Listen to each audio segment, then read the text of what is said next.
Olá, bom dia. Hoje é quinta-feira, 24 de junho. A gente vai mostrar nessa edição que a CPI da Covid mudou o calendário de depoimentos para falar dos contratos da Covaxin, a vacina indiana. O Supremo Tribunal Federal decidiu que o ex-juiz Sérgio Moro foi parcial no julgamento do ex-presidente Lula. E o Comitê Olímpico quer todos os atletas brasileiros vacinados para os Jogos de Tóquio.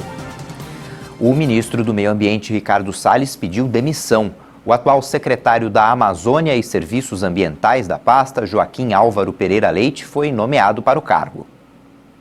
Ricardo Salles comandou o Ministério do Meio Ambiente desde o início do mandato do presidente Jair Bolsonaro em janeiro de 2019. Ele é alvo de 2 investigações no Supremo Tribunal Federal. Na Operação Aquanduba, deflagrada em maio, o agora ex-ministro foi alvo de busca e apreensão e teve os sigilos fiscal e bancário quebrados por determinação do ministro Alexandre de Moraes. Ricardo Salles está sendo investigado sob a suspeita de participar de um esquema que incluiria até o contrabando de madeira por agentes públicos e empresários do ramo. O inquérito foi pedido pela Procuradoria-Geral da República e autorizado pelo Supremo Tribunal Federal. E no início de junho, a ministra Carmen Lúcia autorizou outro inquérito para apurar se o ministro obstruiu as investigações de um esquema de desmatamento ilegal na região. Ao pedir a exoneração, Ricardo Salles alegou motivos particulares e, em seu discurso de despedida, fez um balanço com atitudes positivas de sua administração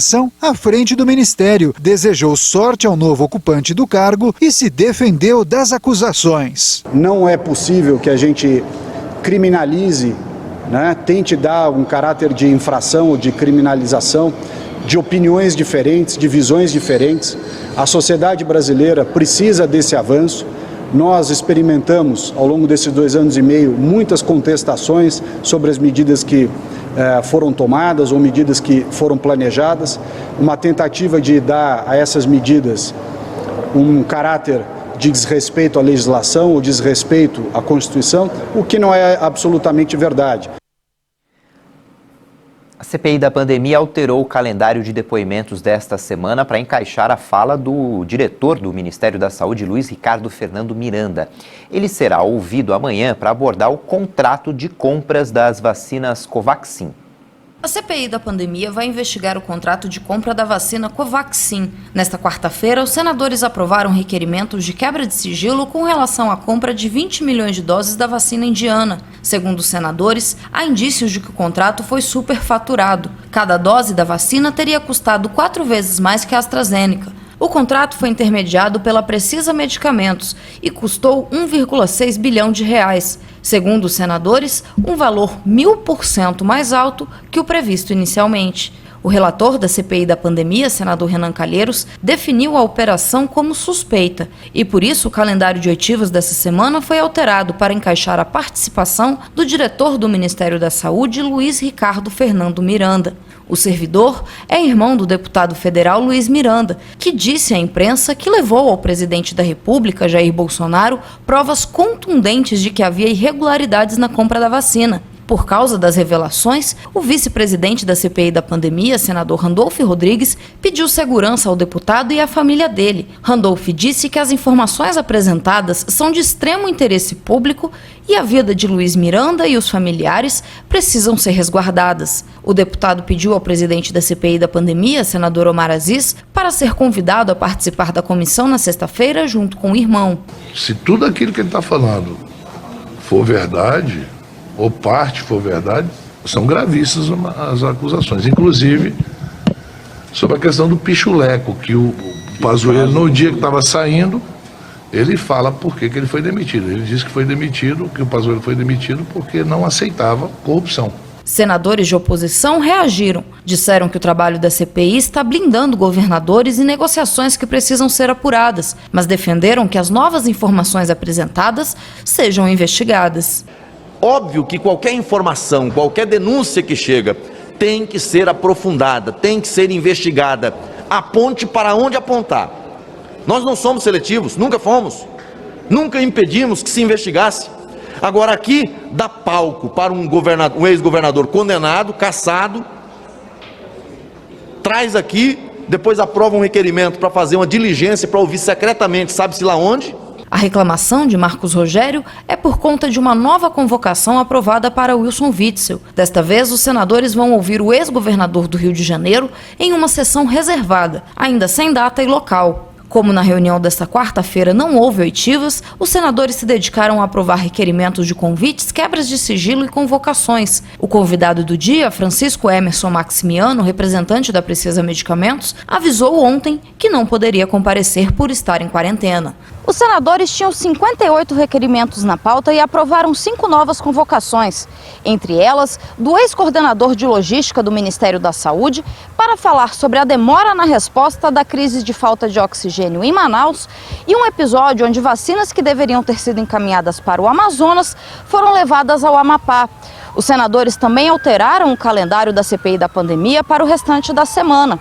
Nesta quinta-feira serão ouvidos a pesquisadora Jurema Werneck e o médico Pedro Halal. A audiência pode ainda votar um requerimento para ampliar o período de trabalho da CPI da pandemia por mais 90 dias. O prazo para apresentação e votação do relatório termina dia 7 de agosto, a não ser que o pedido seja aprovado. É mais uma narrativa de espichar uma CPI que não está encontrando dentro do fato determinado, blindam quem tem que investigar e tentam construir todo santo dia uma narrativa para emparedar o governo federal. Então é uma bobagem. Vamos ficar aqui fazendo espuma, enquanto nós precisamos ajudar sobre vacinação, Plano Nacional de Vacinação, e apurar a corrupção que aconteceu em consórcio nos estados e nos municípios. É isso que nós temos que fazer. Sobre o caso das vacinas Covaxin, o ministro-chefe da Secretaria-Geral da Presidência, Onyx Lorenzoni, revelou que o presidente Jair Bolsonaro determinou a abertura pela Polícia Federal de uma investigação para apurar as afirmações do deputado Luiz Miranda, do Democratas do Distrito Federal. Miranda disse ter alertado o governo a respeito de irregularidades envolvendo a vacina indiana Covaxin. Lorenzoni disse que o governo vai instaurar um procedimento administrativo disciplinar contra o irmão do deputado Luiz Miranda, servidor do Ministério da Saúde, e vai propor à Procuradoria-Geral da República que o parlamentar seja investigado. Onyx ainda afirmou que não houve sobrepreço nem irregularidades na negociação pela Covaxin. O governo do estado de São Paulo prorrogou a fase transitória de combate à Covid. Ela terminaria no dia 30, mas passou agora para 15 de julho, pelo menos. Apesar da queda nas internações por Covid, o estado vê um aumento em novos casos e mortes pela doença. Assim, segue valendo o funcionamento dos estabelecimentos das 6 da manhã às 9 da noite e com capacidade máxima de 40%. De acordo com a Secretaria Estadual da Saúde, a média de novos casos bateu recorde no ano, com 17.662 novas confirmações por dia na semana, e as mortes diárias subiram para 582. Já a taxa de ocupação de leitos de unidade de terapia intensiva para a Covid está em 78,9%. Regiões como Barretos, Bauru e Marília seguem no pior momento da pandemia, com mais de 90% da ocupação dos leitos de UTI. O Centro de Contingência chegou a avaliar retomar a regionalização das fases, mas o aumento geral de óbitos fez com que a medida fosse descartada. Além disso, tanto a população quanto as lideranças locais têm lidado melhor com decisões tomadas em conjunto e não impostas pelo Estado. Com relação à vacinação no Estado, o governo anunciou nesta quarta-feira que superou a meta de vacinação contra a Covid-19 na população acima dos 70 anos. Segundo a coordenadora do Programa Estadual de Imunização, Regiane de Paula, 90% das pessoas nesta faixa etária tomaram as 2 doses da vacina. Segundo o governo, quem tem entre 60 e 70 anos deve completar o ciclo de imunização até agosto, já que o intervalo entre as doses da Pfizer e AstraZeneca é mais longo. A Caixa Econômica Federal paga hoje a 3ª parcela do auxílio para os nascidos no mês de junho. O saque do dinheiro estará disponível a partir do dia 9 de julho. Também recebem hoje a 3ª parcela os beneficiários que fazem parte do programa Bolsa Família e têm o NIS final 6.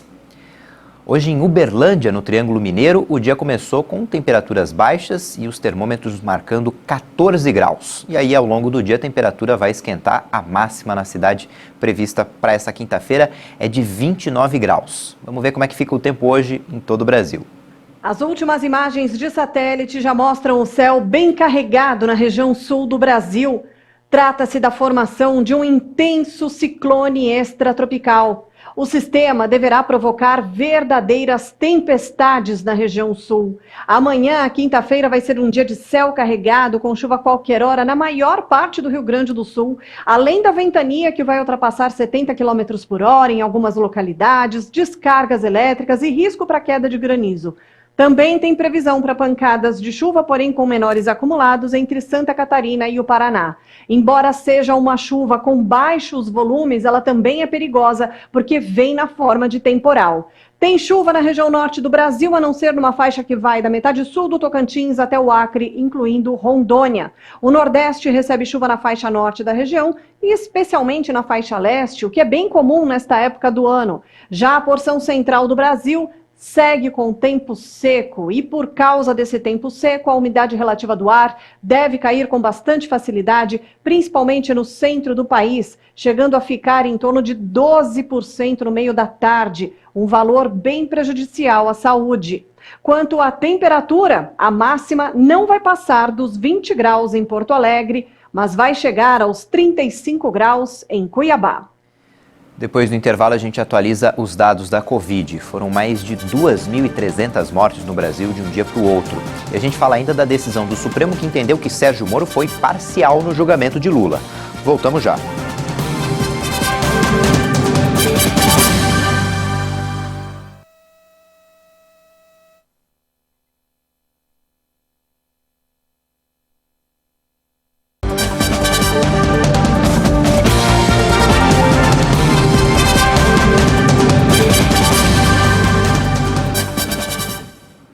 Para as 9 no horário de Brasília, o Ministério da Saúde informou que o Brasil bateu um novo recorde de número de casos da Covid-19 em 24 horas.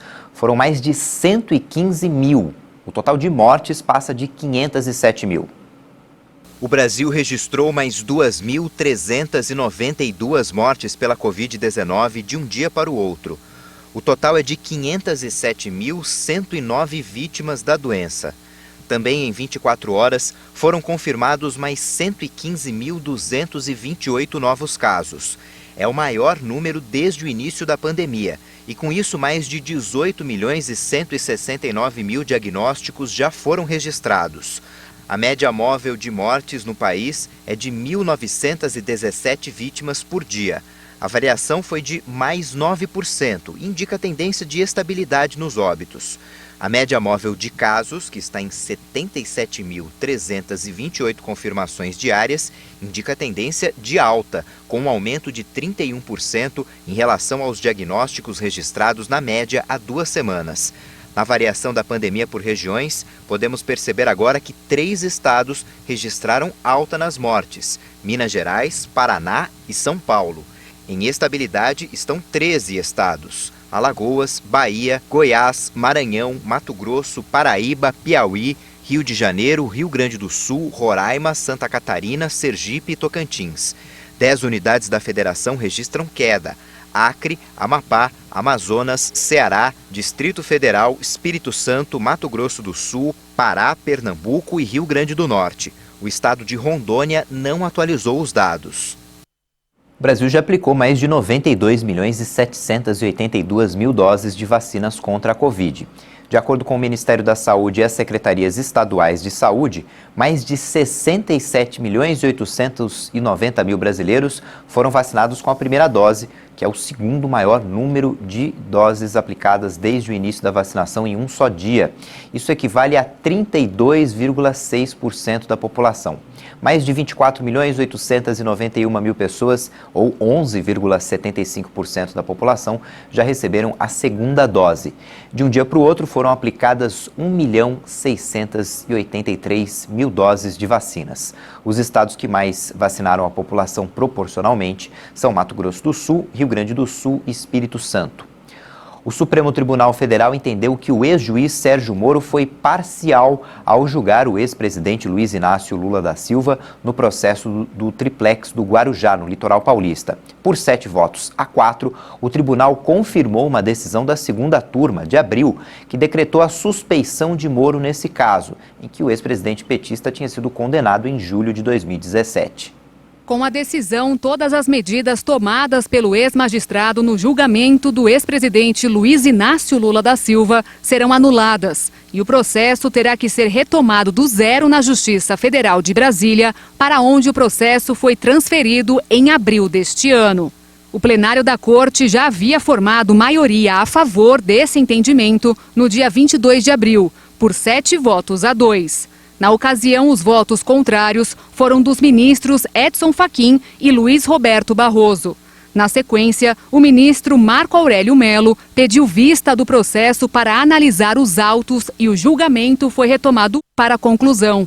Marco Aurélio e o presidente do Supremo, Luiz Fux, votaram contra a suspensão de Moro, mas o placar ficou em 7-4. Em seu voto, Marco Aurélio criticou a decisão da maioria dos colegas e declarou que o juiz Sérgio Moro surgiu como o verdadeiro herói nacional. No dia 8 de março deste ano, o ministro Edson Fachin anulou todas as condenações de Lula sentenciadas por Moro na Justiça Federal do Paraná. Com a decisão, o petista voltou a ser elegível e apto a se candidatar a presidente em 2022. O caso foi levado ao plenário no STF no dia 15 de abril e a declaração de incompetência de Moro foi confirmada por 8-3. Na mesma decisão de março, Fachin declarou que outros 14 recursos de Lula haviam perdido a razão de existir. Em um desses processos, o ex-presidente pedia a suspeição de Moro, ou seja, que o ex-juiz da Lava Jato fosse considerado parcial. O secretário de Estado americano, Antony Blinken, está na Europa tentando aumentar os laços do continente com os Estados Unidos para barrar a influência chinesa. O secretário de Estado americano Antony Blinken se encontrou com a chanceler alemã Angela Merkel e declarou que os Estados Unidos não têm melhor amigo do que a Alemanha. Esta é a primeira viagem dele a Berlim desde que assumiu o cargo. As palavras podem parecer uma ruptura em relação à posição tradicional dos Estados Unidos, que costumam considerar o Reino Unido como seu sócio mais próximo.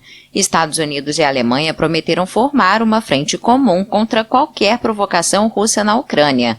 Mais cedo, o secretário de Estado americano advertiu países estrangeiros contra o uso de trabalho forçado na província chinesa de Xinjiang, onde a fabricante alemã de veículos Volkswagen tem uma fábrica.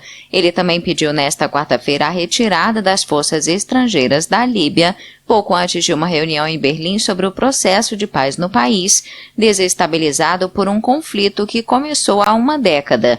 Depois da Alemanha, Blinken também vai visitar a França e a Itália como parte de sua turnê pela Europa. O criador de um famoso antivírus, John McAfee, foi encontrado morto ontem em uma cela numa prisão espanhola. A morte aconteceu horas depois de o Tribunal Nacional ter aprovado a extradição dele para o país de origem, os Estados Unidos. Um porta-voz do sistema penitenciário da Catalunha disse que McAfee foi encontrado morto na cela depois de aparentemente ter tirado a própria vida. O empresário foi preso em outubro no aeroporto de Barcelona e colocado em prisão preventiva enquanto aguardava a resolução do pedido de extradição. O presidente chinês Xi Jinping parabenizou os astronautas que estão numa missão de 3 meses para ajudar na construção da Estação Espacial da China. Novos horizontes para a humanidade.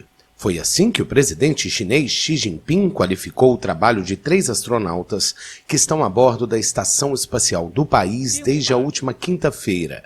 O líder participou de uma videochamada realizada do Centro de Controle Aeroespacial de Pequim, que foi exibida pela televisão.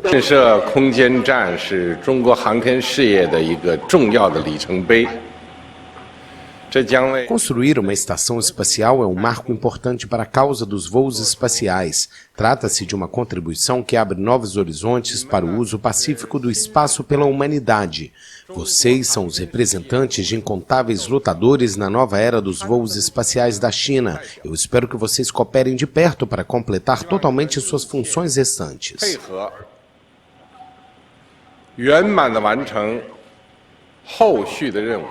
Os astronautas, que são membros do exército chinês, vão permanecer no espaço por 3 meses pela missão Shenzhou 12. Este é o terceiro de 11 lançamentos necessários para a construção da estação, que deve ser finalizada em 2022. O programa espacial chinês prevê outras 4 viagens tripuladas. O sucesso da Shenzhou 12 é uma questão de prestígio para Pequim, que em 1º de julho celebra o centenário do Partido Comunista da China. Vamos falar agora de futebol. Ontem, pela Copa América, a seleção brasileira sofreu, mas venceu a Colômbia por 2-1. Os colombianos abriram o placar logo no início da partida com o gol do Luiz Dias. O Brasil chegou ao empate com o gol do Roberto Firmino e aí nos minutos finais da partida, quando tudo parecia caminhar para o empate, o Casemiro fez o gol que deu à seleção brasileira a vitória de virada e a classificação em primeiro lugar no grupo. A seleção brasileira volta a campo no domingo para enfrentar o Equador. Ainda na Copa América, no outro jogo da noite, Equador e Peru empataram em 2-2 no Estádio Olímpico em Goiânia. Com o resultado, o Peru foi a 4 pontos, igualou a pontuação da Colômbia e o Equador ficou com 2 pontos. As equipes ainda disputam uma vaga na próxima fase do torneio. Daqui a exatamente um mês, a cidade de Tóquio vai abrir as portas do maior evento esportivo do mundo. O Comitê Olímpico Brasileiro está na reta final da preparação de atletas e pretende chegar ao Japão com quase toda a delegação vacinada. O Comitê Olímpico Brasileiro corre contra o tempo para acelerar a vacinação dos atletas e da comissão técnica. A expectativa é que cerca de 95% da delegação esteja imunizada contra a Covid-19 quando desembarcar no Japão nas próximas semanas. Ao todo, são aproximadamente 700 pessoas. Até hoje, 272 atletas já estão classificados e terão credenciais para participação no evento esportivo. O Brasil recebeu cerca de 2.000 doses da Pfizer, doadas pelo Comitê Olímpico Internacional para vacinar todas as pessoas que forem aos Jogos Olímpicos de Tóquio. Atualmente, 92% das pessoas que compõem a delegação brasileira já tomaram pelo menos a primeira dose de vacinas anti-Covid. Vou falar da Eurocopa. Ontem teve os últimos jogos da fase de grupos da competição. Jogando em Budapeste, na Hungria, Portugal e França empataram em 2-2. E aí, com esse resultado, as duas passaram para as oitavas de final. O Cristiano Ronaldo e o Benzema foram os nomes da partida com 2 gols cada. Portugal vai enfrentar a Bélgica nas oitavas de final da competição. E o adversário da França vai ser a Suíça. Jogando em Munique, a Alemanha e a Hungria empataram em 2-2. Com o resultado, os alemães se classificaram na segunda posição do grupo e vão pegar a Inglaterra na próxima fase. A Hungria está eliminada. A Espanha goleou a Eslováquia por 5-0, também se classificou, e os espanhóis vão enfrentar a Croácia na próxima fase e os eslovacos estão fora. A Suécia também se classificou ao vencer a Polônia por 3-2. O adversário dos suecos vai ser a Ucrânia. E os poloneses, time comandado pelo Lewandowski, estão fora da Eurocopa. No Campeonato Brasileiro, o Atlético Goianiense venceu o Fluminense por 1-0. Em Bragança Paulista, o Red Bull Bragantino venceu o Palmeiras por 3-1. Com esse resultado, o Bragantino assumiu a liderança do Brasileirão. E no Morumbi, o São Paulo e o Cuiabá empataram em 2-2. O tricolor paulista ainda não venceu na competição. No Maracanã, o Flamengo venceu o Fortaleza por 2-1. Essa edição fica por aqui, daqui a pouco tem outras informações às 10 da manhã no horário de Brasília e no YouTube você pode rever nossas reportagens. Tchau, bom dia.